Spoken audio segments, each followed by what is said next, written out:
You are now listening to Extreme Cinema with Andrew Legank and David Lawler.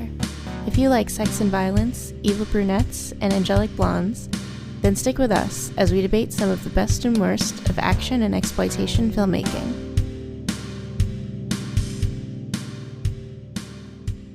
Here we are again, Extreme Cinema. Valerie's intro fails to mention redheads. We have evil brunettes, angelic blondes, so where do redheads fit in? They don't. Gingers aren't allowed. Welcome to the show. We're very excited, aren't we? Can't you tell? We're discussing the work of Jack Sholder. What would you little maniacs like to do first? Talking mainly about two films and then two others, just to get all intellectual and shit. Let's get into it with Nightmare on Elm Street 2, Freddy's Revenge. What do we got? A Nightmare on Elm Street, Part 2. Freddy Krueger is back. Me scared? Yeah. It scared the devil out of me. Hey, I've seen Jason and the rest, but Freddy's the best. Freddy's back, watch out. A Nightmare on Elm Street, Part 2. Freddy's Revenge. Rated R from New Line Cinema. Robert Englund makes a cameo. Did you see his cameo very early in the movie, in the credit sequence? He's the bus driver. Right, without the makeup. Hey, this is fun, isn't it? We're gonna die, aren't we? Yeah, crazy, isn't it? And from what I read, he either didn't want to be in the sequel, or he wanted more money, or they thought they could just hire somebody else and not have him in the movie. But then I think what I read, Robert Shea really didn't understand why the first Nightmare was successful at all. He didn't understand it. You stupid fucking... I got to cash in on this somehow. And so that's why it seems to me that it really created some of the issues with this movie and some of the rush, certainly the rush that they were in to make it, which is part of the problem. Well, how could he not understand the success but still financed it? Well, he just made a ton of money on the first one. He didn't really understand why it made a lot of money. I don't think this. I forget where this came from. This came from somebody close to the production. He just really wasn't sure. Like, maybe they could do it without Freddy. Maybe that wasn't integral to the show, which is crazy. I mean, it seems to me Freddy, he did not have his finger on the pulse. Freddy's an he icon. Didn't get their finger on the pulse. He's the visual marker of that franchise, like Jason. Yeah, of course he is. Like Michael Myers. But they didn't, they really this is a radical departure from the first movie. In every way, it's not canon either. It's not really considered part of the canon, because in the next movie we go right back to the girl Nancy. The next movie, they bring Wes Craven back as like a consultant, and he gets them on track as to what the hell was the whole point of this thing. Right, and he also receives a story credit too. Yes, and so and Nancy comes back, and there's Craig Wasson from Body Double, and also and that hot chick from fucking Bad Dreams, Jennifer Rubin. Is Patricia Larry Arquette in the third one in too? There. Yeah, Patricia Arquette. They got a good cast in that movie. That is my favorite. That's my favorite Nightmare on Elm Street. What was that? Dream Warriors? Dream Warriors, yeah. Right, because I remember the Dawkins song, Dream Warriors.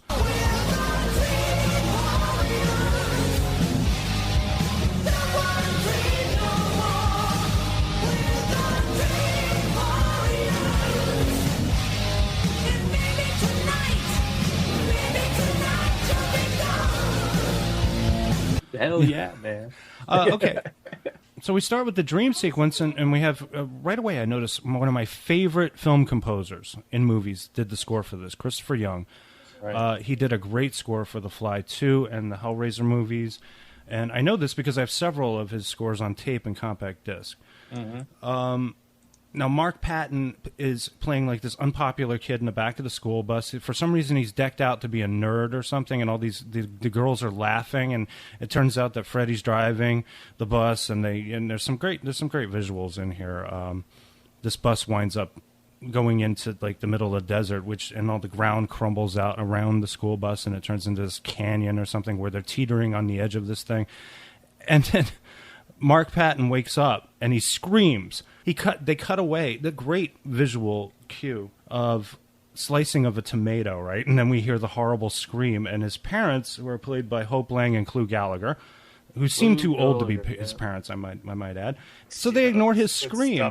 But the thing is, if my daughter screamed like that, me and my wife and every cop in Queens would be in a room in 2 minutes. Yeah, but what if your son screamed like your daughter? I don't really know about that. Did you notice the cereal that the daughter was eating? It's called Fu Manchus.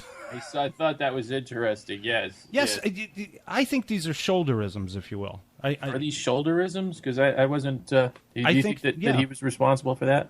Yeah, I don't know. Absolutely. I don't know.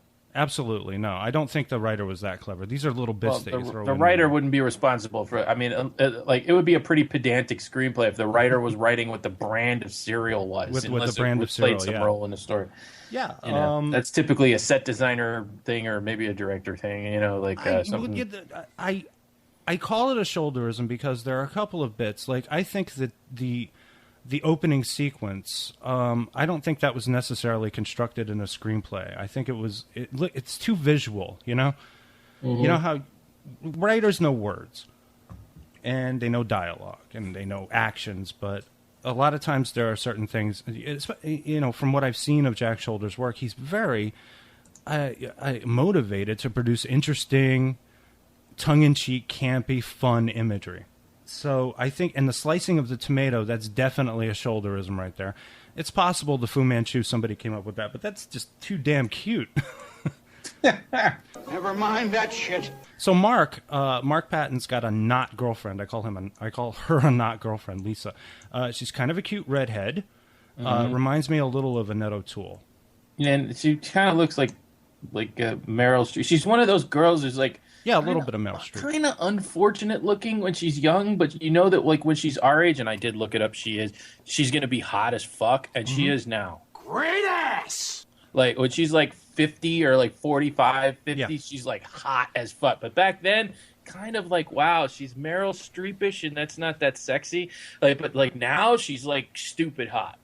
So his friend, who is not his friend at this moment, is played by Robert Russler. He was in Weird Science with... He's not really his friend at any moment in there. They pretend that they're friends, but the characters don't act like friends. It's not written like friends, but they sort of... I think they were... It's like... Here, well, let me just state this at the get-go, because we're going to get into a whole bunch of stuff. It's like they shot a first draft of this script without ever rewriting it.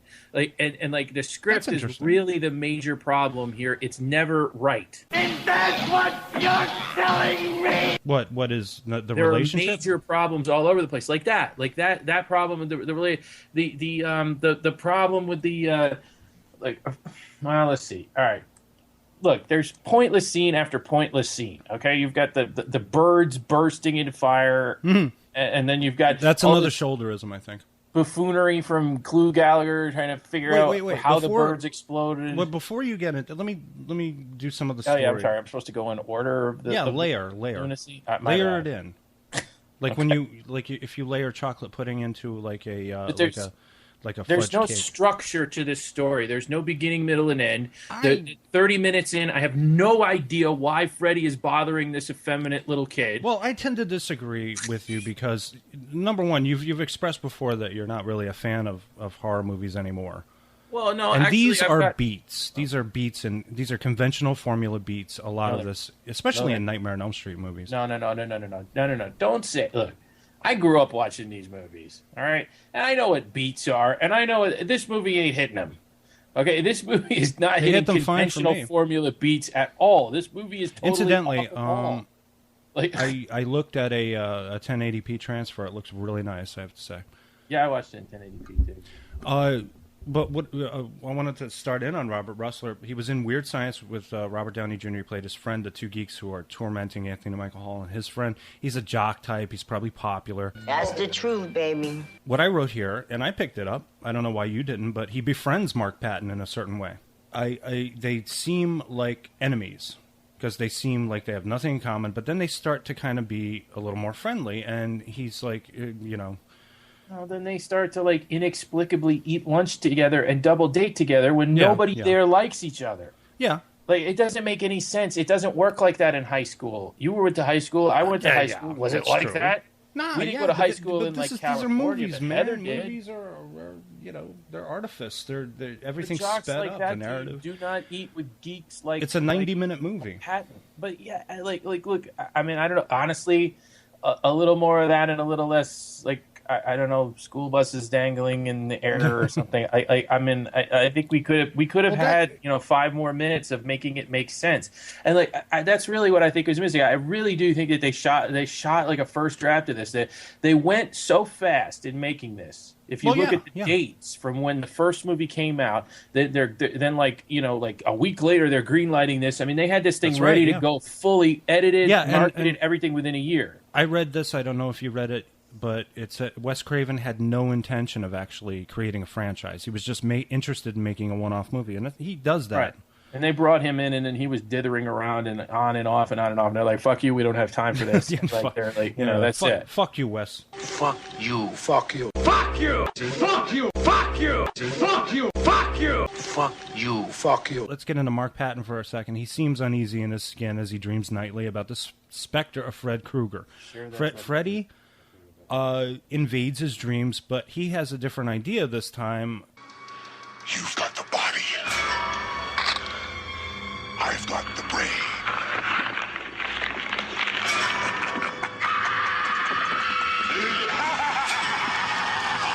Let's stop for a moment and discuss the Elm Street franchise. Now, I saw this movie before I saw the first one. I saw it at the Colonial in South Philadelphia on a triple feature with Ghostbusters and Fright Night for $1. Wow. It was amazing. The theater was falling apart. It smelled of urine, but it was fantastic. The prints were really worn out. They sounded like shit, but it was a full house. Everybody was there. They loved it. And then a friend of mine taped the first movie for us on cable, and we watched it. It is much better than this one, but I quite like this movie. It has a certain charm, and like I said, Jack Sholder Cable is how I saw both. Has some really wacky visuals. That's how I saw him. I saw the first one. It was part of my trip here to Greenville, as a matter of fact, when I was a kid, traveling here with my parents, and I stayed up late all night long to watch Nightmare on Elm Street in the middle of the night, the first one.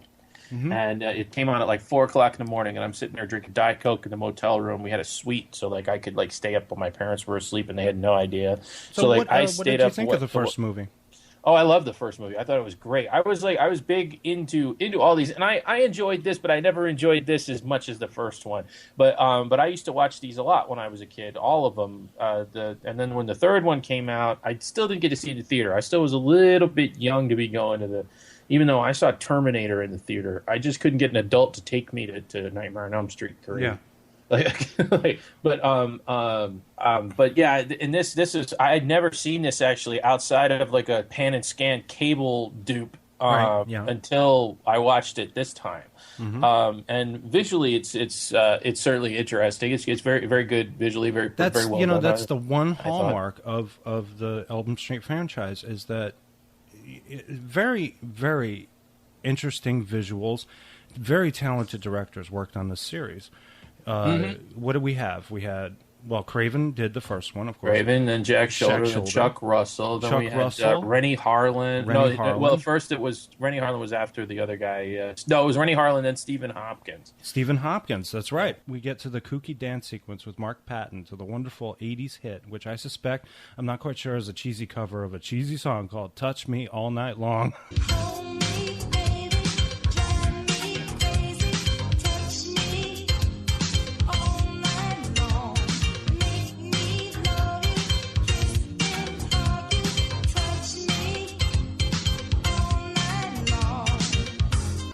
I have to bring up that Brad Pitt, John Stamos, and Christian Slater all auditioned for the role. Really? Wow. Yes. His parents, I think, Clu and Hope, and I think even his little sister all pop into the room while he's doing this dance. And I'm like, maybe this is the first time I had a little bit of an alarm bell in the back of my head watching. I was like, this is a little unusual. All right, well, I'll tell you, this time sitting watching this is I had never really, I'd seen this movie when I was a kid, and I had never really thought anything like that. It's but the moment I saw Patton on the bus at the beginning, all dressed the way he was with his glasses on and sweating and stuff, I'm like, wow, oh, so he's like a gay kid in his dream? Did you really think that? Wait, seriously, are you popped saying into my when head. you first saw it, you really thought that? Yeah, no, not when I first saw it as a kid. Okay. When I saw All it right. this time. When I saw it this time. Yes, all right. Yeah. And that popped into my head, and I was like, oh, wow, that's interesting. Like some sort of awkward thing, and that actually is an interesting element to this. Before you continue, did you read anything before you watched the movie? Did you read anything? No, I read all that shit afterwards. So you went in completely a virgin. Yeah. And I was like, wow, this is the gayest movie I think I have ever seen. Like, I saw Tales from the City, and this is more gay. Unfortunately, Armistead Mopan. Unfortunately, I read a few things before I saw the movie. Again. Oh, okay. So I was. And you heard my witty comments on Facebook about it. Well, I read a couple of articles, and I thought it was, Well, we'll get into that in a second. This is going to be great. All you folks are going to love it out there. You folks are going to love this out there. It's like a fucking dream come true. I don't care! Now, he has a dream where everything is melting, and this is another great visual touch. And I wonder what that means if we go into dream interpretation. But apparently, Freddy appears in Mark Patton's dreams to make him assume his identity. He says, "Kill for me," basically. And there are great stings from Christopher Young's score. And I wrote a question here. I just wrote a question that said, "Can a bird burst into flame?" That's why we have Clu Galager to go check this out and find out where that, and rip the kitchen apart and like the gas lines and stuff just to make sure. Just to figure we out. went through 2 heavy heat waves up here in New York, but I don't think Did a bird any birds burst into flame? Spontaneously combust. Let's get into the gay subtext, shall we? Yeah, baby. I know you've been dying to talk about it. Aside from some yes. off-color remarks, I find this fascinating. But I don't care what anybody says. This is from the Wikipedia. Yeah. Film commentators have often remarked on the film's perceived homoerotic theme, suggesting its subtext suggests... Boy, that's a lot to suggest. That shit is there in flaming neon letters. Jesse is a repressed homosexual, never clarified in the movie. They note in particular the scenes where he encounters his gym teacher at a gay bar and his flight to a male friend's house after he attempts to make out with his girlfriend at her pool party. At the time of its release, one publication referred to it as the gayest horror film ever. In the 20th century, it has become a cult film for gay audiences. Mark Patton was a closeted gay actor. He actually was gay. From what I've noted, he actually wasn't closeted even at that time. No, he was. He was. He was? Yeah. I noted on previous occasions that actors had to, and probably still do, hide their homosexuality. George Nader, Rock Hudson, Tommy Kirk. Nader and Kirk's careers were destroyed because of this. Hudson managed to stay on the down low until he came out when he revealed he had HIV. There was a time from the 50s to the mid-70s where it was a crime simply to be gay. You were locked up, you were threatened, you were harassed, you would lose your job if it ever got out that you were gay. Hollywood was no different in this respect. And there's a key scene in this film where Jesse's gay teacher is pummeled with balls. And I don't mean the kind of balls you would normally associate with that statement. We're talking about soccer balls, volleyballs, basketballs. And then he's stripped. He's tied to shower pipes, whipped with towels, and then killed by Jesse, who's wearing Freddy's famous glove.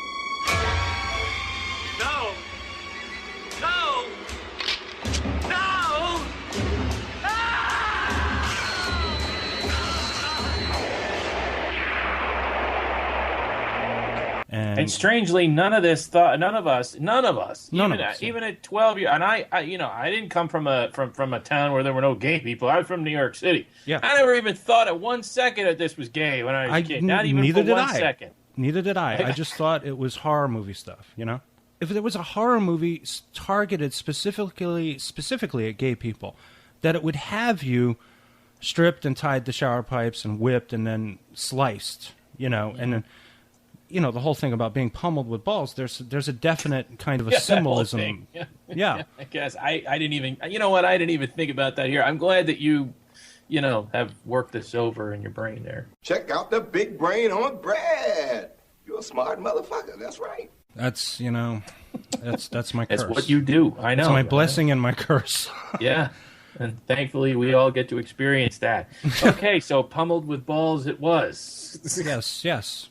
Now, he's walking along on the road, and cops pick him up and bring him home like there's absolutely nothing suspicious. But I did like there was a nice little character beat in there where Clu, he plays his dad. He runs his fingers through his kid's hair, and I thought that was a nice parent moment because that's what parents do. Yeah. They rub their kid's head. That was one of the few real moments in the movie that really felt like it was like we were dealing with actual characters here that actually existed. Yeah, probably an invention of Clu, I would say. It's not anything. These are little bits that you don't really scrub. It's a Gulagerism. A Gallagherism. Now, Clu says there's nothing wrong with our house. It's a Cluism. You gotta have that. Forget. Right after he says it, the toaster catches on fire. Say, something is burning around here. So it's time to start thinking about selling, as far as I'm concerned. That's when they find out about the history of the house. They said that the house originally belonged to, Did you hear? He killed himself across the street, and she was. You know what's interesting? What's interesting is that they call her crazy. There was a crazy girl who lived here. The thing is, everybody knows she wasn't crazy. So Jesse takes his not-girlfriend to the creepy building with the boiler where in the backstory Krueger killed a bunch of kids. Jesse's not-girlfriend has a party, but he's not having any fun with his not-girlfriend. And their parents are, like, upstairs, too, like, in the house. Yeah. You know what the best thing about this movie? The best thing, there's one thing that I really like about this movie, and that is that Ferris Bueller's dad is Grady's dad. Oh, really? And that must mean that, like, the milkman has very olive skin. What?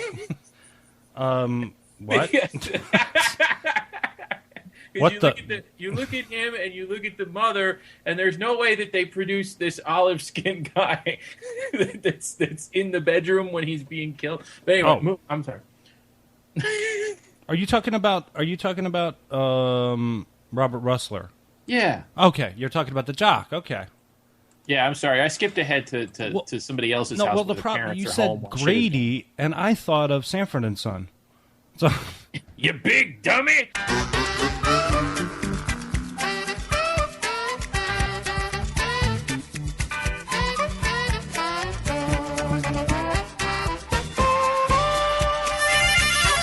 Meanwhile, there's people like, snorting lines off the coffee table and banging in the cabana. I guess, shit. Yeah, and there's a lot of beer. It turns into a Bud commercial pretty quickly. It does. So Bud's McKenzie is there. He tries to make out with the girl, and he tries to have sex with her, but either he can't perform or his tongue is getting in the way. Yeah, his tongue kind of gets a little in the way. It's an unusual, disturbing scene. I just wish I knew what it meant. Because... What's so unusual? That shit happens to me all the time. Well, okay. seeing it when I did, like what you said earlier, I think I was 13 or maybe 14. I didn't have a clue. But now with all the context, that it's like, you also said that before. This isn't really subtext when you think about it. No, it is context. It's right there. It's like so blinking, flaming. He's obviously having difficulty expressing any kind of passion or affection or sexual attraction to this girl. Mm-hmm. And this could be seen as the conflict that a homosexual would have when being thrown into the conventional heterosexual role. It's like he wants be seen that way. I feel like he wants to be with Robert Russler. Well, yeah, because that's where he goes and like, I need you to watch me sleep, Grady. I need you to watch me. Yes, absolutely. He's like, yeah. So Freddy literally emerges from inside Jesse and kills Robert Rustler, and then Jesse looks at his reflection in the mirror, which is Freddy, and he smashes the mirror, and now he's a wanted man. Honestly, like seriously, I don't think that Freddy's mission is explored. Why he chose this guy is not explored. Like what? Well, what's going on here? In actuality, what Freddy's game is not explored. Everything is just thrown together haphazardly in the script. The script is not finished. Yes, I agree. I understand what you're coming. That's my problem with it. That's why I don't like it. Yeah, that's because they rushed it into production because this movie was a surprise hit, and they were, they didn't even have anything in place. So that's why they, the third, fourth, and fifth movies are considered the better ones in that series because more time was spent on a kind of a story, and they had more of the involvement of Wes Craven. Yes, indeed. Yeah, and so that would really be my largest criticism. Is it that it really does feel like it's a very early draft of the script. Well, all of this happens during his not girlfriend's party, and then we get back to the party where the massacre begins. Hot dogs and beer start exploding. Yeah, the pool's boiling. Yeah, there's hot dogs. Yeah, there's beers exploding. Yes.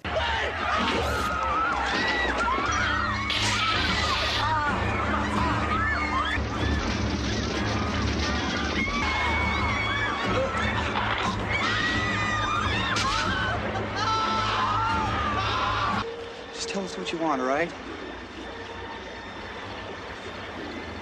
Yeah, I'm here to help you. Help yourself, fucker!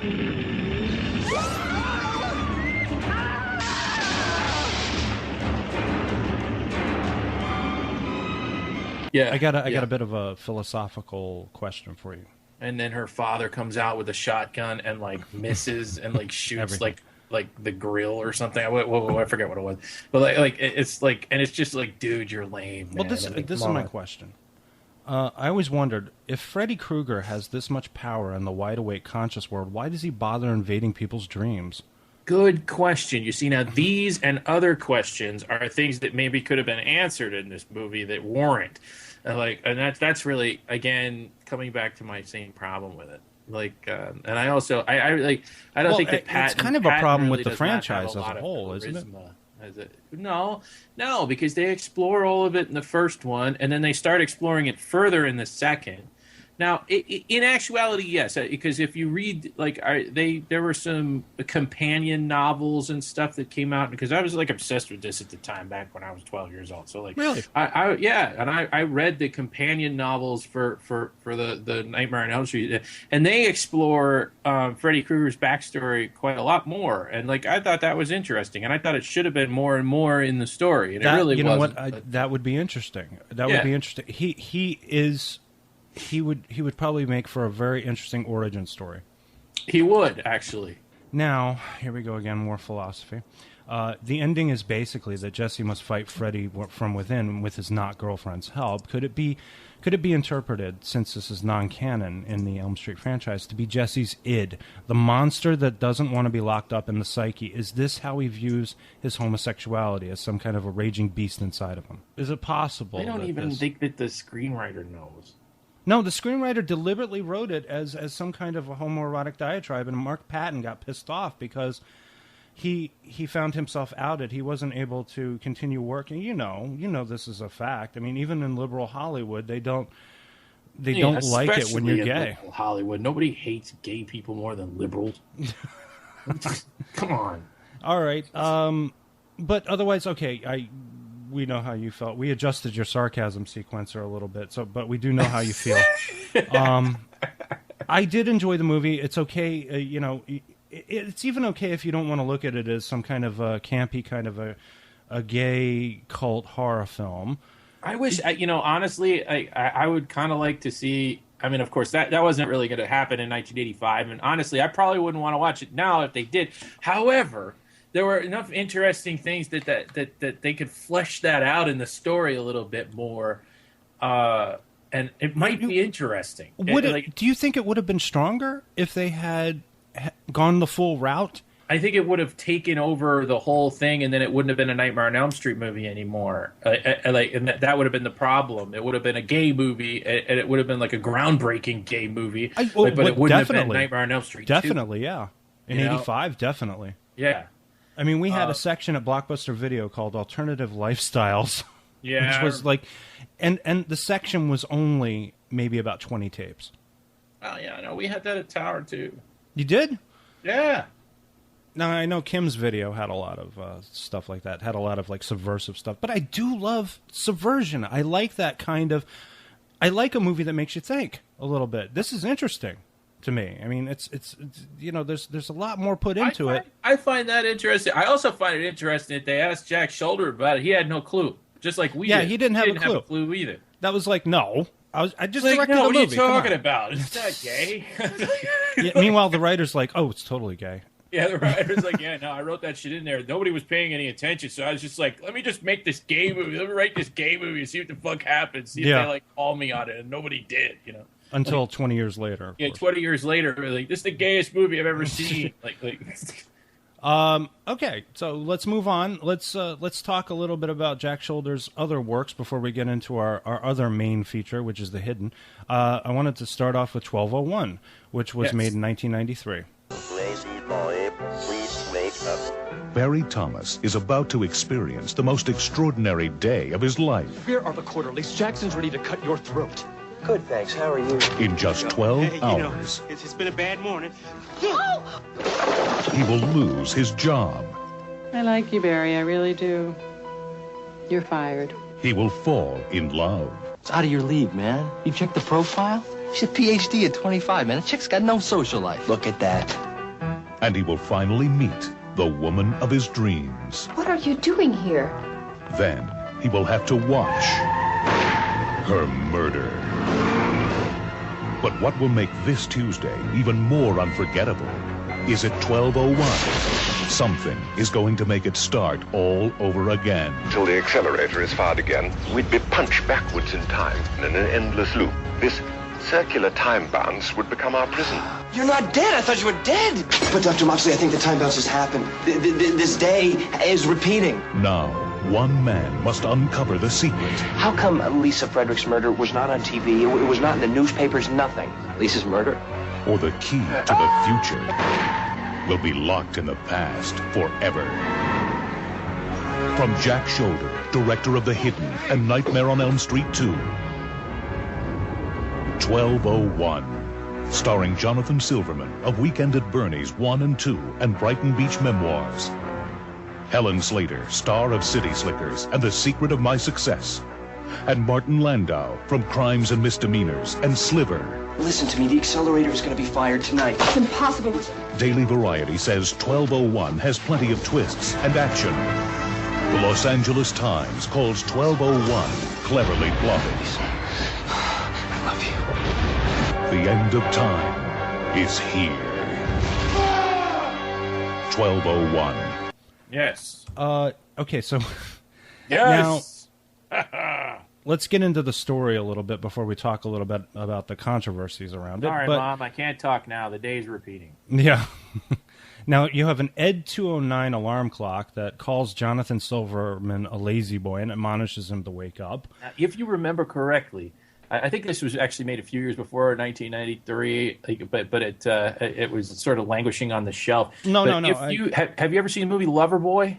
Loverboy, Patrick Dempsey, right? Yes, with Patrick Dempsey, and there's a Kirstie scene in Alley, there where Carrie Fisher, Barbara Carrera.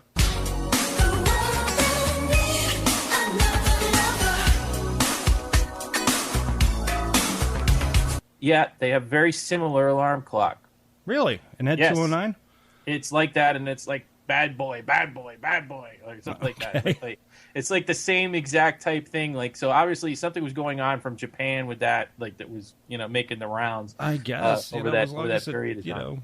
It doesn't kill you or anything like it did to that guy. That poor dude. guy. I would have fucking broken that thing with a baseball bat if it woke me up like that. I swear to God.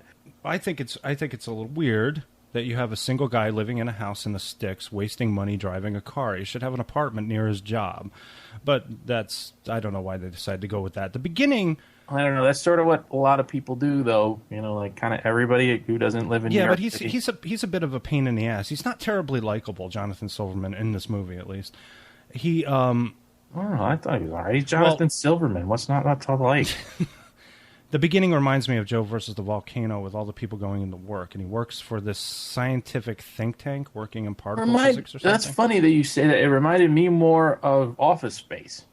Well, I wrote in my notes here that the movie kind of it's if you mixed After Hours with Groundhog Day. That's what I thought of. Yeah, okay, that's interesting. So Silverman's kind of annoying because he lectures people on recycling and the environment. Stop driving your earth-killing car, douchebag.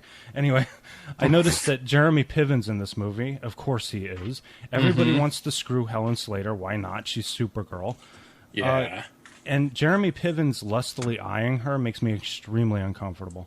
That's disgusting. Really? Yes. Okay. She's all innocent and pure, and I got a feeling he's into, like, really... bareback anal. But, Ow. Okay, I never really thought about that, but thanks for the visual. Oh, there you go. That's why I'm here. Yeah. First 15 minutes. He's not having the greatest day. The story takes too long to get going. After work, Slater is shot by some spooks driving a GMC SUV. So this is a really bad day for Jonathan. And we have gigawatts at 12:01 a.m., Jonathan gets a shock when lightning hits his house while he's trying to fix his lamp, and we get our twist. And a little of this is reminiscent of Groundhog Day. I'm not going to say a lot of it. We get a little comedy with the music score. Yeah, there's a good bit of Groundhog Day in there, and there was actually a lawsuit involved. Yes, there was. We'll get to the lawsuit, but I don't buy it. I really don't buy it. I don't either. It's kind of almost a formula, almost a cliche. Very much so. Very much so. So I don't buy that either. And I thought it was interesting because it goes more in a thriller direction than Groundhog Day did, which I thought, and I think that there's room for both. I also think there's room for Tom Cruise's movie that he did like a couple of years ago that was good, The Edge of Midnight or some shit like that. I forgot what it was. Edge of Tomorrow. Edge of Tomorrow. Yeah, good movie. I thought it was good. It's all right. The only problem was Tom Cruise was in it. He's laughing his sick fucking ass off. That's pretty much the problem with most Tom Cruise movies.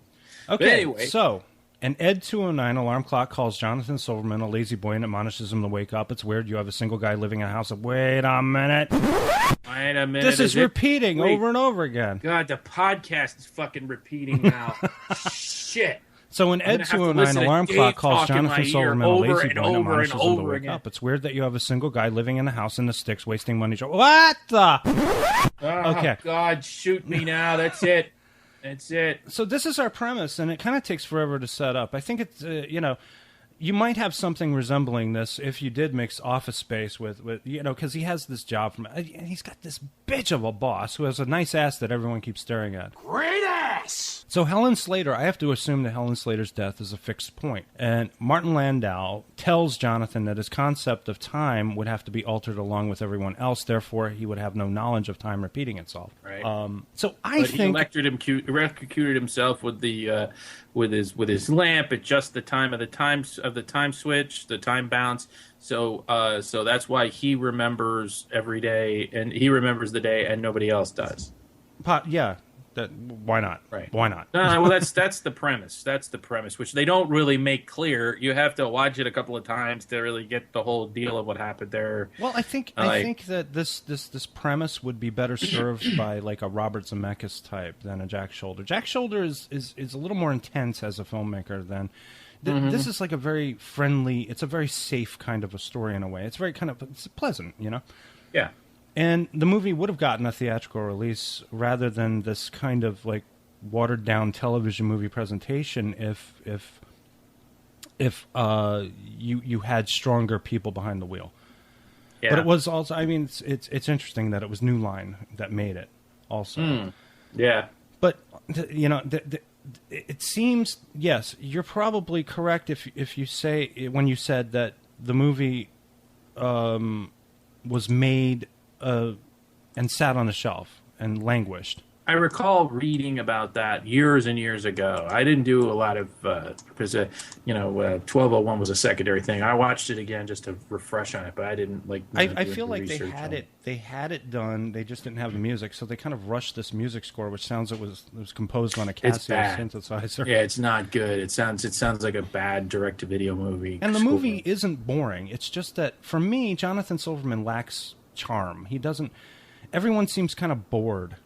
And he isn't he's not like a magnetic leading man. He doesn't have that kind of charisma. And I can't believe that Helen Slater would be interested in him at all. She's an easy 9, and he's like about a 4. My wife married me, so I don't know. I can't explain that in your world. So let's get to the plagiarism, shall we? If you want to. Now, the writer of the original story, on which 1201 is based, Richard Lupoff, claims his story and the movie were plagiarized to make Groundhog Day. And I wonder if he even watched the movie or any previous works that utilized the time loop narrative. There are such things as variations on themes. And I remember we were talking about this a few months ago when we spoke about John Carpenter suing someone for basically an idea and winning. Yeah, that's the wrong part. And it was wrong of him to sue in the first place. He's a douche. I don't think that Harold Ramis and Danny Rubin looked at the 1201 screenplay and say, hey, let's rewrite this for Bill Murray. I really just don't think that happened. Those guys I don't believe that either. Are incredibly talented. It's a very clever script. I really like Groundhog Day a lot. It's like one of my favorite movies. But this is not, this doesn't really, it doesn't seem like it's stolen in any way. No, I don't think so either. And, previously they made a short film with Kurtwood Smith of 1201, which I believe I saw that 1990, yeah, and it was and it won an Oscar, I believe. Did it was nominated for an Oscar. I didn't know that. Yeah, so you don't go and do that. That's silly. I mean, the movie already had a little bit of it. A short film gets a lot of notoriety. You're not going to try and steal it. No, I really don't. I really don't buy that Harold Ramis did that at all. I really don't. And okay. There was an episode of Twilight Zone called Shadow Play, wherein a man is on death row. He has this recurring dream or time loop, we're not quite sure, in which he has to go to the electric chair every night. There was an episode of Star Trek The Next Generation. Nerd alert! That premiered in March of 1992 called Cause and Effect, where the same day kept repeating over and over again. As far as I know, nobody got sued on that one. There was an episode of The X-Files that premiered in February of 1999 called Monday, also about the same day repeating over and over again with an explosion at a bank robbery. As far as I know, nobody got sued for that one either. Groundhog Day premiered in theaters 4 months before 1201 was released, admittedly 3 years after the short film on which the movie was based. He alleged that because it was a big studio film, they weren't going to win. But the budget for Groundhog Day was about $14 million, so it's not exactly big budget. And remember, this was around the time of Gladiator, which cost $20 million. Well, yeah, that's true. It's a movie that Columbia How did they manage to Pictures spend more money buried. on fucking Gladiator than Groundhog Day? That's weird. That's weird. And folks, we are not talking about the Gladiator from 2000. No, not Russell Crowe. No Russell Crowe. I did see that in the theater. Did you? No, I didn't. I believe it was Ridley Scott directed that. Yes. Nice movie, but that's a movie. Actually, it's interesting that you brought that up because Gladiator rips off a movie called The Fall of the Roman Empire that came out, I forget when it was, in the 50s or something. Almost shot for shot, dialogue for dialogue, same kind of story. Is that all we have to say about 1201? Yeah, I think that about covers it. I don't think there's much more to. It's a harmless. It's cute. It's a cute little diversion. It's something I was watching while I was doing the dishes. Yeah, it's a fun movie. It's nothing I would seek out and be like, oh, you got to see 1201. It's just what about just this? If you're home on a Sunday, you got nothing to do, and you got a copy of 1201, watch it. Sure, why not? But what about if it were remade? Give it a bigger budget. Give it better talent. And really flesh it out. Bring it out a little bit more. What do you think? I think we should just steal the story and do it. Steal the story. There you go. Just steal the frickin' story. Anyone out there listening? Rip this movie off. See, writers tend to be pompous. They tend to think that they're brilliant and that their talent is in a reservoir that's slowly draining, and they feel that it has a tap to it. So this is why you have so many people suing and bringing the full weight of the law down on people who are illegally downloading movies, because they know that they have very little in the way of creativity. And they want to make as much money as they possibly can. Anyway, that's all I have to say about it. Let's move on to a wonderful movie, an incredible movie, the Gone with the Wind of science fiction. Gone with the Wind of Terminator wannabes. Yes. It's called Supernova. Oh, no. Oh, I thought we were talking about the good movie. I totally fucked you over. Sorry. Fuck, man. I don't want to talk about Supernova. We have to. I'm sorry. This is part of Jack Sholder's canon. Anyway. Oh, God. Okay, can I just... this is the canon part of his canon. The canon part. Yeah. Now, this movie... this one's supposed to be a mess, but at first glance it reminds me of Alien, and then later it reminds me of a movie called Sunshine. Did you ever see Sunshine? No. It's actually, I think it's a great movie. You probably think it's a piece of shit, but okay. Danny Boyle directed it. It's a piece of shit. It has a great cast. It's again about a crew of people out in the middle of nowhere, and then something weird happens. But basically, this movie, Supernova, made in 2000, has a great cast. It's one of the best casts I've ever seen assembled in a movie. You have Robert Forster, you have Angela Bassett, our old friend James Spader, Lou Diamond Phillips, and Robin Tooney. And I don't know how you could go wrong with a cast like this, but apparently they did. Well, this was a problem-plagued production. Very much so. Walter Hill at the helm, and then Jack Sholder comes in. We don't even know how much of Jack Sholder actually did. So. Well, no, I have it here. And then Walter Hill came back. Yes. And then for some reason, Francis Ford Coppola was involved. Yeah, like Francis Ford Coppola. Like, what drugs were these people doing? I have some answers for you. You're gonna love me. You're gonna love what I have. I dug up. Well, they were obviously good drugs because Francis Ford Coppola came in. I just want to start by mentioning that I thought that it had great photography. None of that desaturated nonsense. It was a very colorful movie. Visuals were very nicely done, the ones that I saw. James Spader's skin was really good looking. Like I thought that was that was like kind of shocking. It's Another, like, wow. This is okay. I think we found the only two movies where he doesn't really come off as a total douchebag. Yeah. And actually, it's fascinating. But, well, let me start off to say the budget started at $60 million, and by the time they were finished putting it together, it cost $90. God, the editing, shit cost $90 the editing is herky jerky. There's a lot of coverage.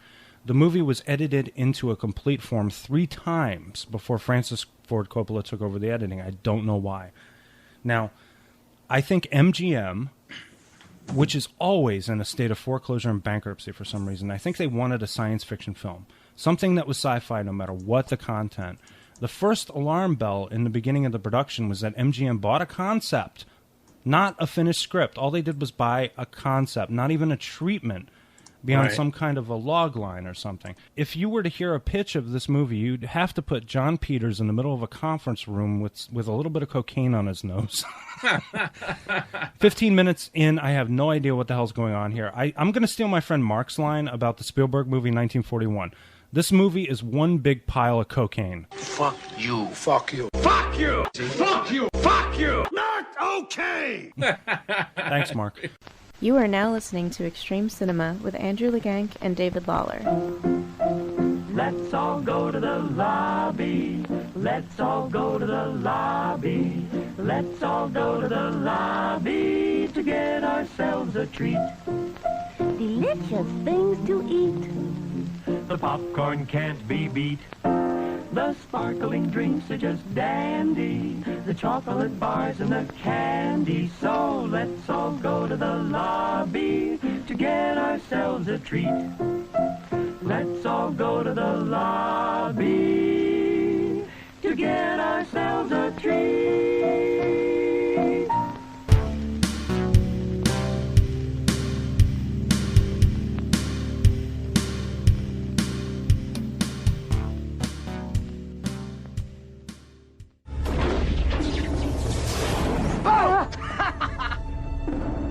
I think there's something you ought to see. I'm Troy. Danica. Keep him under observation.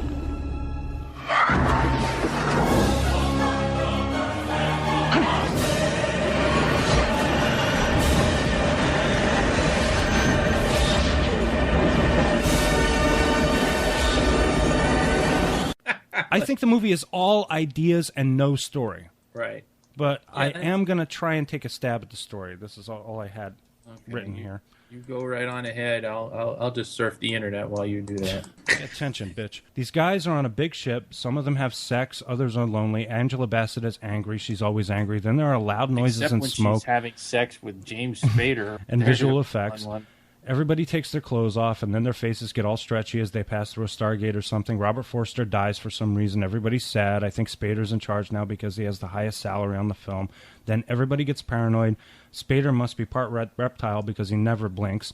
Robin Tooney and Lou Diamond Phillips spend a lot of time naked together and having sex. The remaining crew argues about something.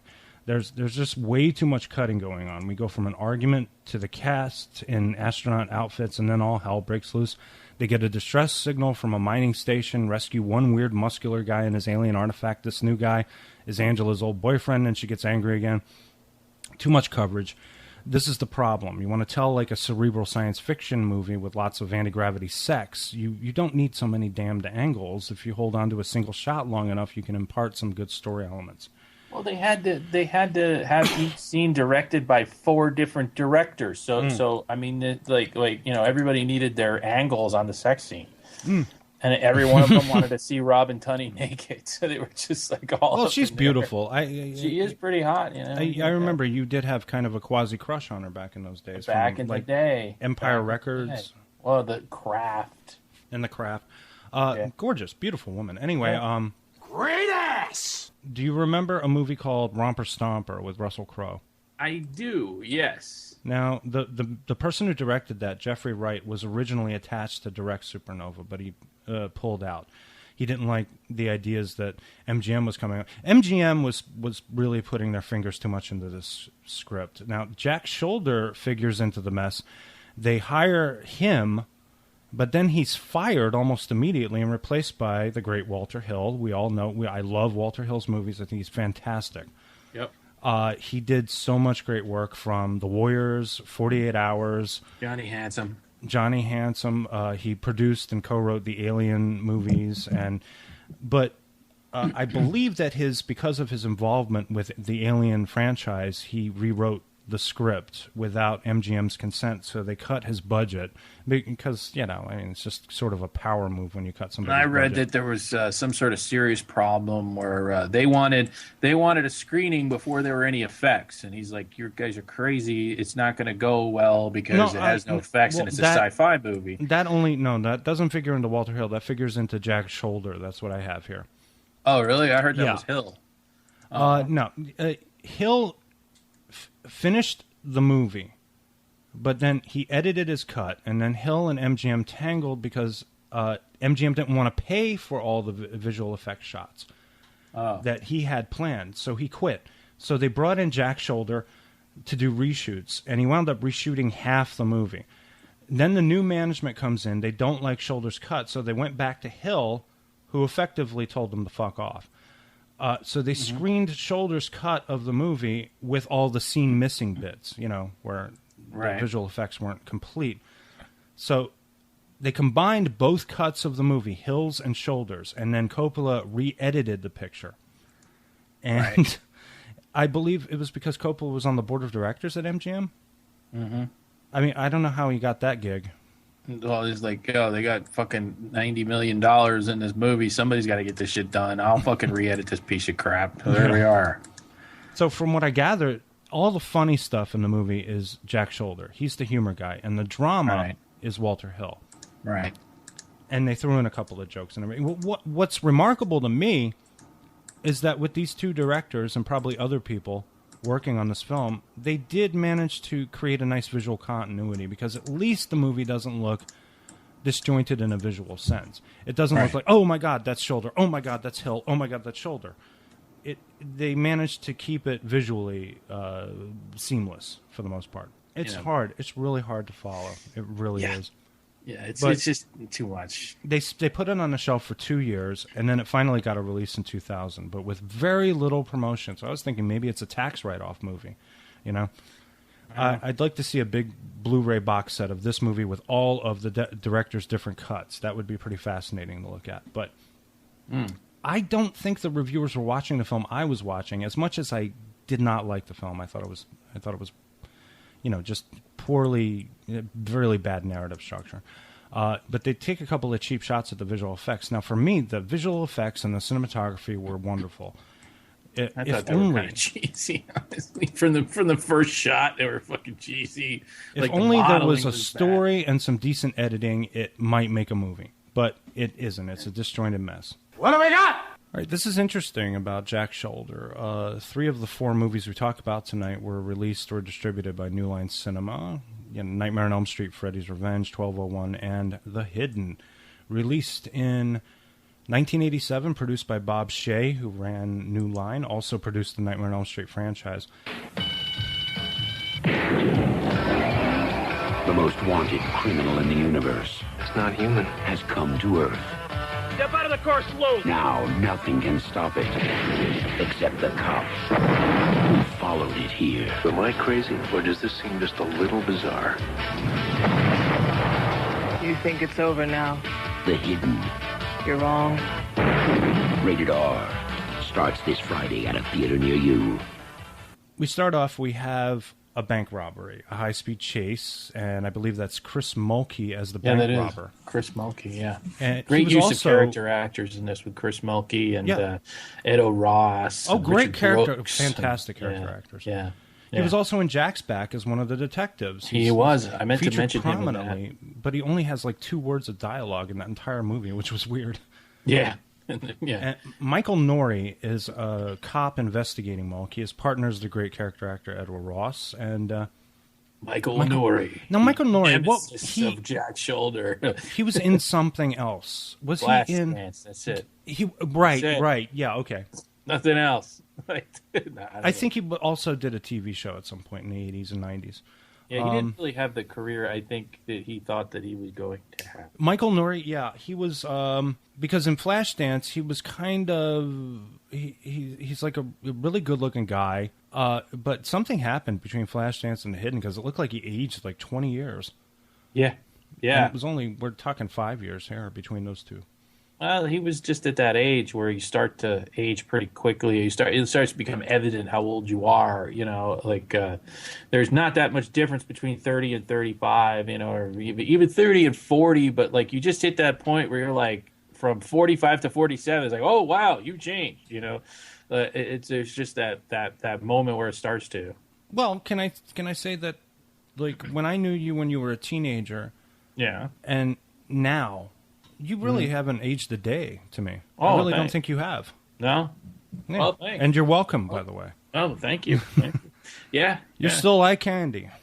And a firm ass. Great ass! I haven't gotten my grays yet. You got some grays in there. I had the gray before. I started going gray. You kind of always had gray. I started going gray when I was like 15, I think. Really? It just happened. I try to fight it. She was like the chick in The Stand. She's just like gray. Oh, you're talking about Nadine? Yeah. Yeah, Nadine. Yeah. Laura San Giacomo. Really evil hot. chick in The Stand. Oh God, she's hot. You want to talk about beauty right there? Hey. Yeah. So they set up a roadblock with shotguns and everything. In the beginning of this movie, it reminds me of Dead Heat. Matter of fact, this would be a really good companion piece with Dead Heat, wouldn't it? It really would. Yeah, it's very good. Yeah. Kill this guy, would you? Kill this guy, would you? And it's really well done. It's really cool. The premise being that these otherwise normal citizens sort of appear to wake up one day and become Ferrari stealing, bank robbing, cop killing, anybody who gets in their way. Yeah. Horrible. As Trump would say, horrible people. Horrible people. Or as Clinton would call it, deplorables. Deplorables, yeah. So they riddle Mulkey's car with bullets. He gets out of the car, battle-scarred. The car explodes. Next, he's in the hospital in critical condition. Edo Ross, pissed off as usual, tells the doctor Mulkey reaped all kinds of carnage in 2 weeks.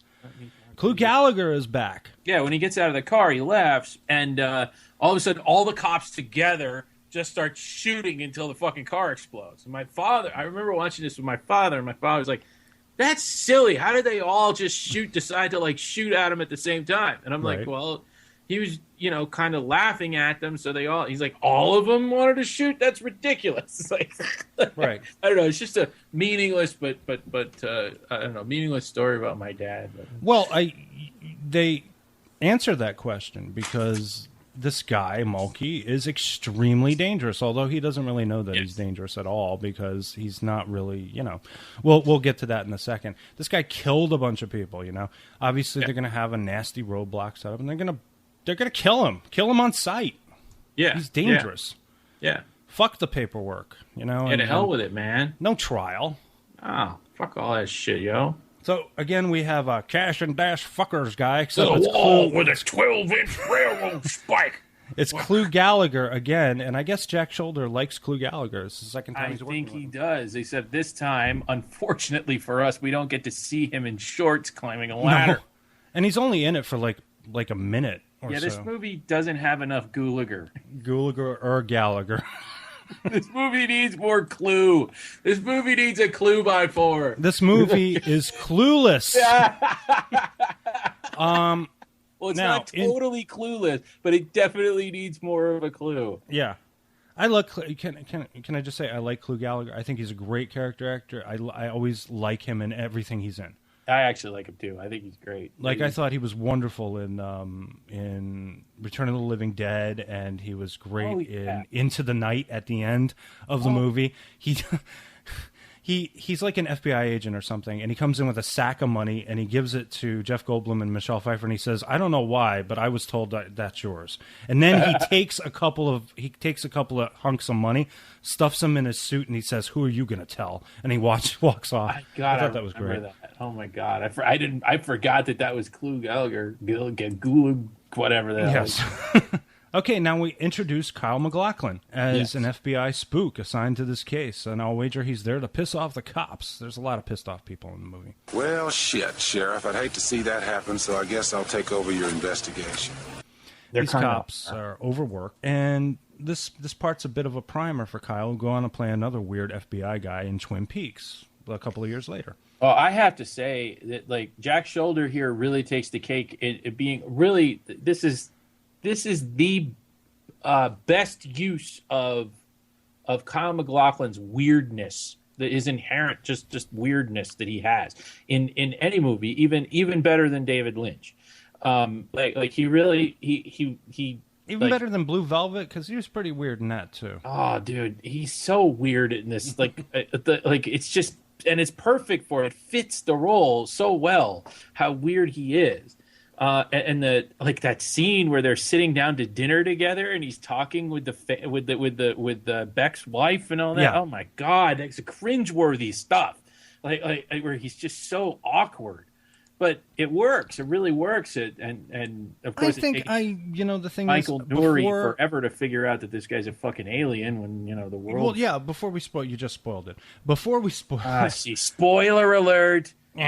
Where did you learn your trade, you stupid fucking cunt, you idiot? I just want to say I saw it coming. I mean, I kind of knew. I just sort of knew. This guy is too fucking weird. Yeah, he was pretty fucking weird. But okay, so that's how you knew, because he was just too weird? I just saw it sort of coming together that way, but we'll get to it in a minute. Mulkey wakes up in the hospital, and this guy's a criminal, and he's not handcuffed, and I don't understand. He's sharing a room with an unfortunate guy. Another great character actor named William Boyett, who was in the original Adam 12. I remember watching reruns of that on TV Land. And a disgusting snail-like insect creature comes out of this guy's mouth and into the roommate. Mm-hmm. And then the roommate, who's on the verge of death, suddenly sits up. He's perfectly healthy. So obviously, we have a body snatcher scenario going on here. It's not like a body snatcher, it's Shocker, the body switcher. Body switcher, more so than body snatcher, where everybody's sort of pod people are taking over everybody. Something is going on here. Yeah, I guess it is sort of related, but yeah. Yeah, it's definitely a variation on a theme. Yeah. So the old guy from the hospital goes to a record store. He steals music, and I don't mean he downloads it. He beats the crap out of the owner. He walks out with a boombox, which is awesome. I love boomboxes. Michael Nouri gets all up in Kyle's grill. Kyle is strange. Apparently, these aliens like loud music, and that was the first indication I had. They also have strange sounds emanating from the bellies. And Kyle MacLachlan says something about he sees something he wants, and he takes it. Nothing gets by you, man. You got all this shit down. You got this only watching it once? Watching it once. I remember very only vaguely when I watched it the first time. It was a long time ago. You have impressive I do have the powers sequel. of observation. Okay. You're not being sarcastic, are you? A little bit. Maybe. Asshole. You'll never know. You'll never know. I'll never know. He takes a car. He likes cars. He kills car salesmen. I want this car. This is like Starman if Jeff Bridges was a homicidal maniac. Yeah, it's good. That's sort of how I pick it up. Now, I'm sensing, okay. I need the keys. The aliens, as depicted here, is just basically one of us. He's not just an alien. He's an asshole. He wants. It's all about sloth and hedonism and a kind of consumerism about this guy, especially with William Boyett playing the alien. He stares at everything he wants, like one of those mindless people you see staring at like a 4K Ultra at Best Buy. Mm-hmm. And, they're kicking themselves because they can't afford it. They're just staring at it. But he just takes everything he wants. He doesn't give a rat's ass. Right. Well, that's true. I mean, is it possible? You know how you remember hearing about George Romero's, what was it, Dawn of the Dead? Yes. And you saw the zombies, trying to get into the mall. Yes. And there was all that consumerism stuff and all that in there, yeah. So this is kind of along. I don't know. Maybe I'm reading too much into it. I'm not sure. I think there's something to be said there, but it's at the end of the day, it's a Terminator knockoff. It's a fun popcorn movie and very well done one at that. One of the better, not one of the best Terminator wannabe movies that we've seen. Can you think of any better ones? I can't. Well, I don't know. Terminator isn't about aliens, though. That's more. This is obviously heavily inspired by the Terminator. In that kind of like you're walking down the street, you have a gun in your hand, you raise the gun. There's an unkillable guy going after an unkillable guy. It's like even though that wasn't that. Yeah. But it's kinda, absolutely, I agree with you. Pumping each other full of bullets and all this shit. Okay, you have this alien doing what he wants, and then you have like Kyle observing humanity in a way, right? And so the movie is like composed of episodes. The two aliens observe and consume humanity in their own ways. The alien goes to a stripper bar. Now, where have we seen Claudia Christian before? I know I've seen her in a million things. She's all over the place. She's the stripper. She was in a bunch of... And the movie really kind of... it's fun up until that point, but it kind of changes gears at that point. It becomes more confident in itself. Like, the sense of humor seems to get a little quirkier. And that really picks up at that point when the alien gets into Claudia Christian. It seems to me. Again, we get into this kind of hedonism thing because what does she do? She literally fucks a guy to death. Yeah. I guess, essentially. Yeah, I'm looking at her IMDb right now. So let's see here. We've got Maniac Cop 2. Oh. Yes. I forgot she was in that. She's in the original Maniac Cop 2. Was she the other cop? Was she the one who was Bruce Campbell's partner for a brief moment? I think so, yeah, and that's Maniac Cop 2, yeah. Just she wasn't in the first one, just a Maniac Cop. She was on a TV show. She was on a very popular science fiction TV show, if I could just remember. Hexed. She was great. I like that movie. I remember Hexed, yeah. But we're going back in time here, back to like 87 here, because, all right, 87, we got The Hidden. Prior to that, Gary Shandling Show. She was on the Gary Mike Shandling Hammer, Show. an episode of Hunter. Gosh, she was mostly... Really? Riptide, A-Team, Falcon Crest, Webster. Wow, Webster. Wow. She was young back then. She was in Clean and Sober in 88. So this is actually a pretty early thing for her in her career. Kind of like her biggest role, really. I love her mini skirt that she's wearing because you could see her ass through it. It's pretty hot, right? Yeah. I looked at the soundtrack. She worked with the Barbarian Brothers. That must have been fun. Oh, nice. Oh, Babylon 5. That's what she was in. That was the big role.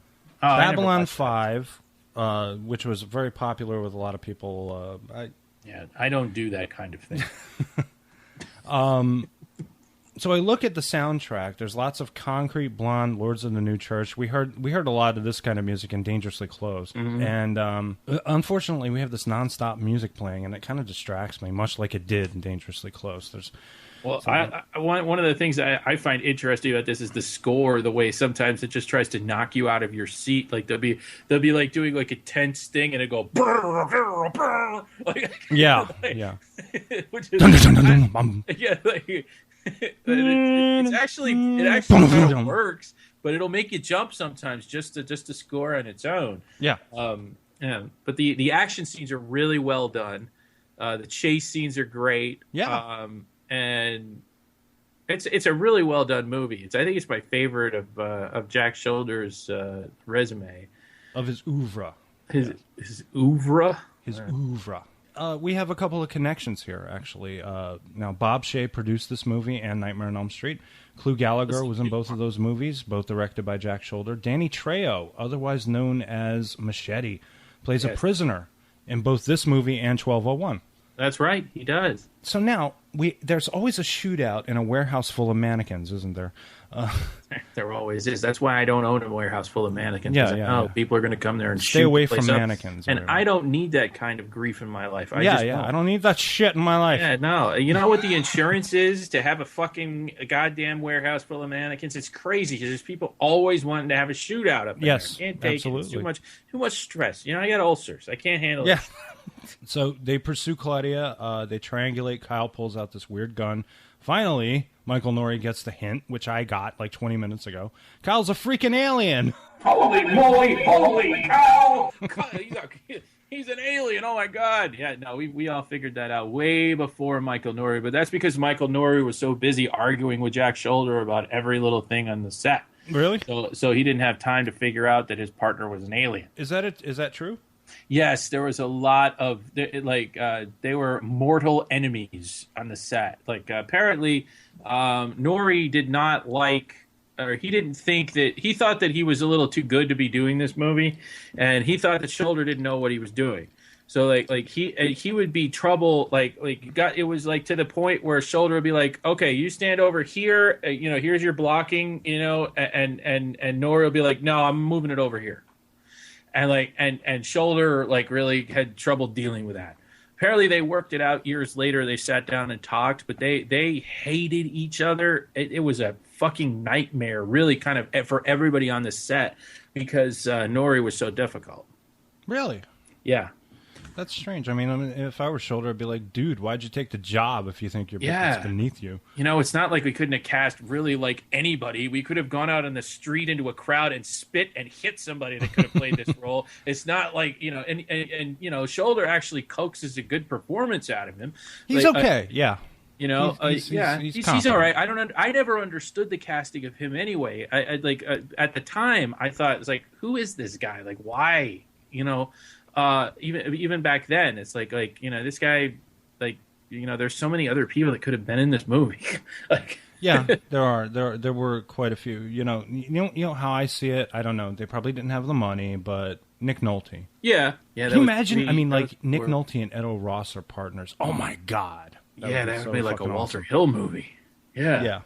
Absolutely. Like 48 hours behind the scenes. Well, what I read was that Nouri really pushed for the casting of Kyle MacLachlan. He liked him. Did he? They tested together and they had a good dynamic. And he, I think Nouri only wanted to be in the movie just to be able to work with Kyle MacLachlan. Right. Oh, really? Okay. Yeah. So I think that's probably what he was thinking in the back of his head. I don't get along with the director, but at least I'll get along with my co-lead here. At least I'll get to be next to Kyle MacLachlan for a little while. Yeah. I just wanted to be close to you. Maybe we'll get to shoot a locker room scene together or something where they there are balls shooting at me or something. Or what was it? Where I'm inundated with balls or something? Pummeled. Pummeled with balls. Yes. Pummeled with balls. All right, so like I said, but the problem, okay, this is my problem, and you can argue with me if you want, but it would have made more sense for me if Kyle acted like a human being, not this off-putting composite that he's trying to do. There's, he's just too weird. It's just so fucking obvious. I felt like fucking obvious. Why don't you, if you're an alien from another planet, you come down here to kill this thing that killed your family or whatever on another planet or something, and you guys are playing dress up as human beings. Try to be, well, I can understand the weird evil aliens because they seem more like human beings than Kyle. You know? Yeah. He's yeah, like wants true. to drive a car, he wants to listen to loud music, he wants to have sex. You know? Right. Kyle is just plain fucking weird. Yes. And I feel it's a little off-putting for me. It would have made more sense. I like it because he's not sure how to be. He's not sure emotionally how to be. Like how to relate to. He obviously has a moral core, but he's not sure how to relate that to anyone. Well, yeah, that's true. But also think about like Michael Biehn in Terminator. Right. When he comes back to the past, mm-hmm. we're looking at the world through his eyes for a little while. And Right. he's a little bit confused. He doesn't quite know what's going on, but he knows he has a mission. He knows who he has to find. And he knows who he has to have sex with. And yeah. he has this kind of, he's off. He's a little off, but you never like look at him twice. Yeah, but there's also the Kyle MacLachlan like character. He's not a tough guy. Reese is a tough motherfucker. He's on a mission and he's not taking any shit. He's not there to listen to anybody. That's one of the things that bothered me about the reboot Terminator. I didn't even Kyle bother Reese with turned that into a giant pussy, and that's annoying. But anyway, now Kyle MacLachlan, there's all this subtext going on in there. There's all this it's killed his family, killed everybody that he cared about. Yeah. Back home. Right. And he's not sure, like, he's kind of dealing with that, like in an emotional way, kind of, and he doesn't know how to relate that to a human emotion. Yeah. Which is one of the things that really interested me about the end. I don't know if you're ready to discuss that yet, but the end, Well, first, before yes. you get into the end, let me throw in a couple more here bits here. Mm-hmm. So they kill Claudia Christian, and then this is a very nice bit. I like this bit. When Claudia Christian dies, Kyle runs in there immediately into the crime scene, and he's looking at everybody, convinced that this alien isn't going to give up. Right. And move into another. He even looks at a little doggy, of course. FBI! Get away from the body! Let's get the lab boy. Party's over, Bill. She's dead. Dead, Lieutenant. Hell of a night, huh? Who was here? Who touched the body? She's dead, Mr. Gallagher. It's over. Nelson, this is Willis. Check on the coroner's arrival for me, will you? You better bring in the robbery homicide shooting team. What's going on up there? Want us up there? Good jump. Just one over, Nelson.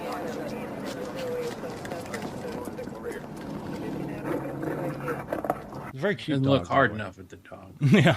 Nori has Ed Ross arrest Kyle because he's like, tired of this shit. Just throw him in jail. Yeah, throw him in jail.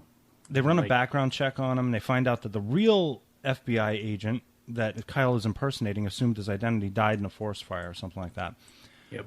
And they rip off John Carpenter's The Thing a little bit because the cute doggy turns out to be the alien and he attacks his master in much the same way that Danny Aiello's dog turned on him in the stuff. Oh, geez. John Carpenter's going to sue you, Jack. You better watch out. Fuck. We go through eventually the alien, the bad alien takes the body of the senator because he thinks that, he finds the power cool and he finds the fact that everybody listens to what the senator says no matter how stupid it is, and it's like cool, all right, yay. It's all instinct. I think it is, and it's all he's just there to gratify whatever he wants at any given time, and so quite heroically, our Kyle MacLachlan goes and grabs that foreshadowed flamethrower from earlier in the script. Right. And he comes in, and while he's being shot up by all the security and police there, he burns the senator.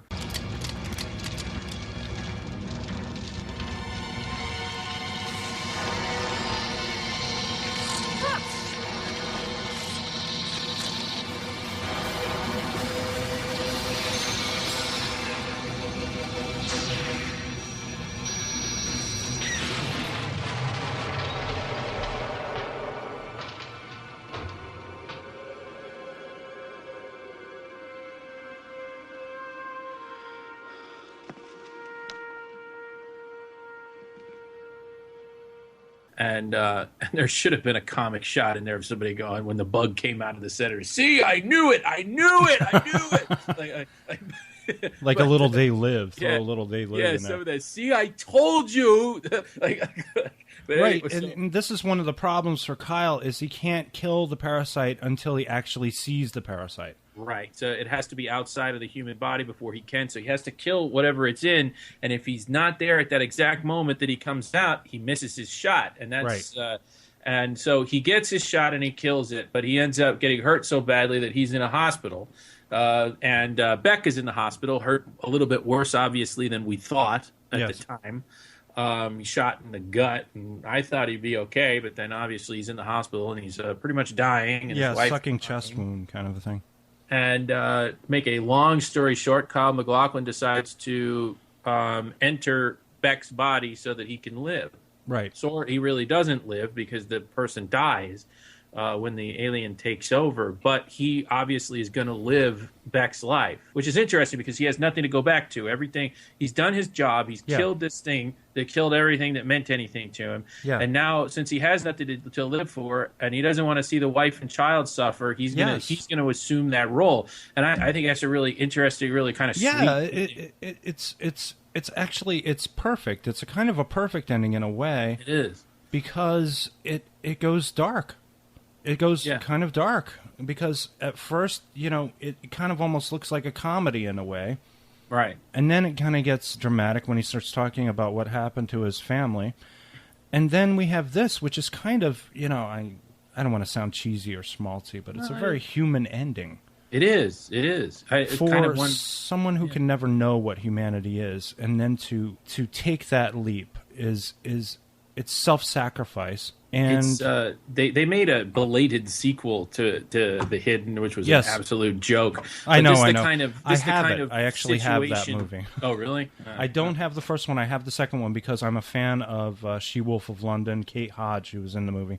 She's just one of my crushes. I love her. But yeah, that movie is stupid. It's very low budget. Yeah, well, the ending of this and a continuation of it is one of those things I'd really like to see actually done, but of course nobody would ever do it. It's like it could never happen. Nobody would ever go there. But it would be an interesting thing to continue and see how that relationship goes on. And, I would love to see that. I would totally pay money for that. But of course that will never happen.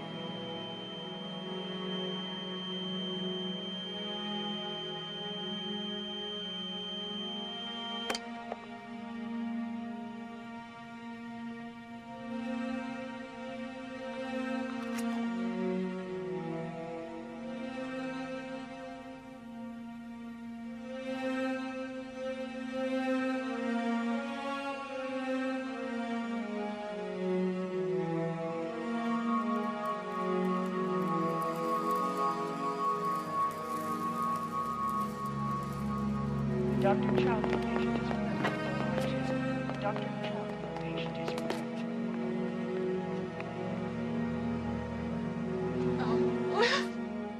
On a similar theme, did you ever see the movie, the original film version of Alien Nation?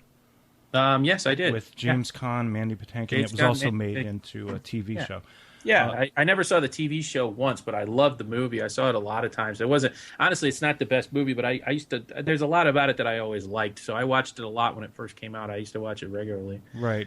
Back in the days when I watched movies over and over again. I don't do that so much anymore. I really did. Yeah, I enjoyed that movie, and also similar to The Hidden, except they kind of know. They know that they're the aliens are among us. They work with us. Yeah, it's two cops. One's an alien. One's a human. It's a buddy cop movie. It is, and it's silly. The Hidden's a better movie, actually. I think, but yeah, it's Alien Nation had a bigger budget. The Hidden was it was a lower budget movie than that one. Yeah, they do a lot with the Hidden budget, though. I mean, really, it's impressive. Yeah, they did. Yeah, and I see it as kind of a high concept buddy cop movie in a way like Dead Heat, except Dead Heat was much more comedy though than that. Yes, it was. It's absolutely perfect New Line movie. It was like it was like made for New Line. Yeah. Like this, the Yeah, kind I of can't movie see that Fox New Line making before those. before New Line became sold out and became part of Warner Brothers. It doesn't mean anything anymore.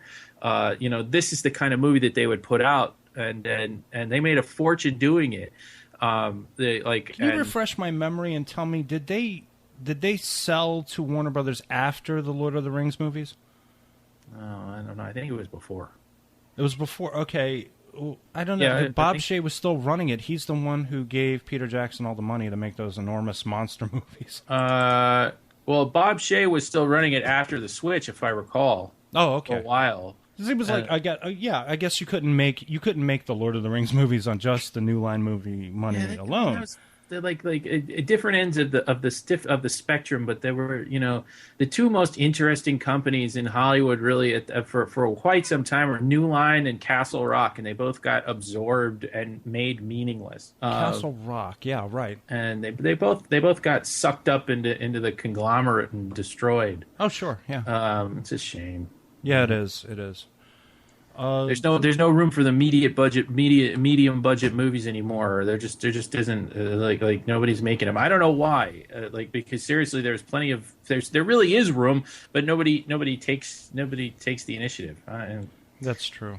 We've talked about this ad nauseum. I know people are probably getting bored listening to us whine about the good old days. The good old days. I mean, fuck the good old days. I'm so exhausted trying to think about what has gone wrong with modern movie making. I mean, it seems like we have so many great opportunities to get so many great movies of different kinds of themes out there, and no one's doing it. It's all about make as much money as quickly as you can. Yeah, I know. If people would stop going to the crap movies, I mean, people will tell you how much the Batman versus Superman movie sucked ass, and but they all went to it. It makes $1 billion. Well, and nobody liked it. I was thinking about this when I was editing the previous episode we recorded. You may not like to hear this, and I certainly don't like to hear it, but I think a lot of that magic of movies, of going to movies, was ruined by the fact that now we have, I think that because we have you know how we talked about the transfer of Gladiator and how it probably looked better than it did in the movie theater. Right. Now we have this situation where we can have movie theaters in our living rooms, and I think that takes a lot of it away. I think television and movies should be separate. I think if you look at a television, it should not look like a movie screen, and you shouldn't be able to turn your lights down and have popcorn. If you're going to do that, go to the movies, and you wind up getting more people going out to the movies. But now everything can be pumped right into your home and in really great quality, and yeah, that's great. I love it. I love that idea, but it really does kind of take away from the magic that is movies. I don't know. I still don't know. Maybe I guess it does to a certain extent.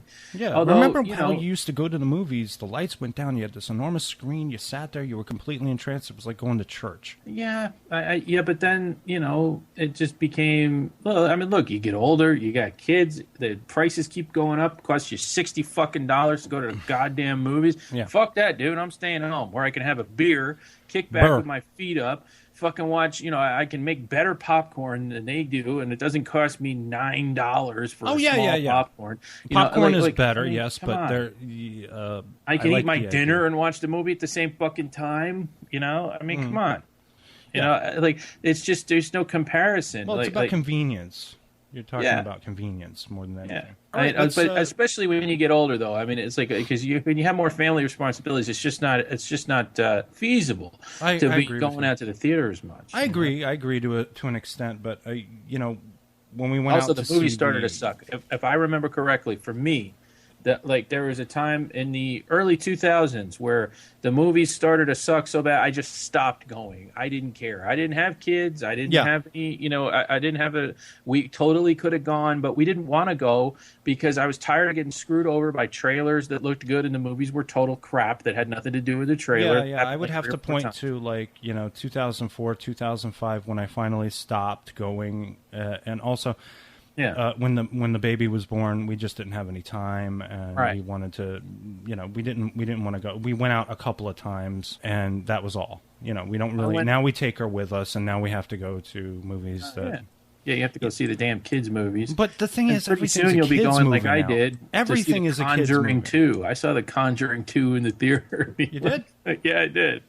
I like the James Wan stuff. I'm a fan of James Wan, although I thought that he was a little overindulgent in that particular movie. Well, to be fair, the Conjuring movies, those new horror movies that are coming out are being made by these production companies that are smaller and they have smaller budgets. Well, this is the return of the medium to small budget movie in the theater. This is what we're talking about, and it's happening on the horror side of things, just kind of like it did back in the early days of video. So maybe we're looking at a new renaissance here. It's possible. It's possible. That we But they're never going to be as expansive or as big as, say, a movie like The Hidden. The Hidden is a big movie. There's a lot of explosions. There's a lot of action and violence and set pieces and stuff. These are kind of like quiet horror movies where somebody's walking into a room in the dark and then there's a figure that appears behind them and then you get a bam, like a jolt. But then, we also live in times where, like, in every car that you use in a movie, you've got to put tape over the fucking logo of the car. That ruins everything. You know how much that ruins for me when I see that? It just bothers me. It takes you out of the reality. It ruins it. It makes me want to bang my head against something because I just like, man, remember the days when, like, you could just be, you're just driving the car and nobody cares, you know? I mean, those were the days, where things were simpler. Those were the days, my friend. We thought they'd never end. All right, let's wrap up The Hidden, shall we? And wrap up Jack Sholder. I liked the movie. I thought it was great. What did you think of it? Oh, I love The Hidden. I think it's really good. It's a very enjoyable movie. And probably, I think it's Shoulder's best work. Okay. Well, I don't know. There's a special place in my heart for Freddy. But that's about it. It's a fine movie. He's a very talented director. I wish he would direct more, but unfortunately, again, he's like probably another one of these people who just can't get any idea out there because, we're dealing with the horrible studio system, the new studio system. Yeah. It's not like, I Bob won't Shea. sugarcoat it. I'm not a fan of Nightmare 2. I never was. I never was. I always hated you, Nightmare 2. No, I didn't hate you. You were just a bastard stepchild that I wouldn't let into my funeral. Well, now Bob Shea was a hero to so many people. He was a friend of the filmmaker, and he gave every movie a decent shot. Anything that even if Wes Craven came to him with Nightmare on Elm Street, even if Sam Raimi went and finished Evil Dead and showed it to Bob Shea, and they got a negative pickup deal for that movie. Right. He gave filmmakers a chance. Mm-hmm. And he became enormously successful because of it. New Line was something that Paramount and 20th Century Fox and Universal were all scared of. Yep, and so they bought it and ruined it. And Warner Brothers, too. Oh, yeah, Warner Brothers. All right. Obviously, Warner Brothers. Hallelujah! Holy shit!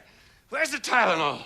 But anyway, so that's a sad note. But in any case, The Hidden's a great movie. If you haven't seen it, you should check it out. And, watch Nightmare 2 if you want to see, people being pelted with balls. Pummeled with balls on their chin and stuff. Sorry. Thank you once again. No. I'm here all week, folks. I'm here all week. He's here. Tip your waitresses. Try the salmon. Try the veal. Yeah. Eat the veal. Try the salmon. I don't know. Whatever. Just stay away from the meatloaf. You don't know where it's been. This has been Extreme Cinema, action and exploitation movies with Andy and Davey. Andy and Davey. Little Davey. And we're gonna pummel each other with our balls later. Bye. Get that out of my face.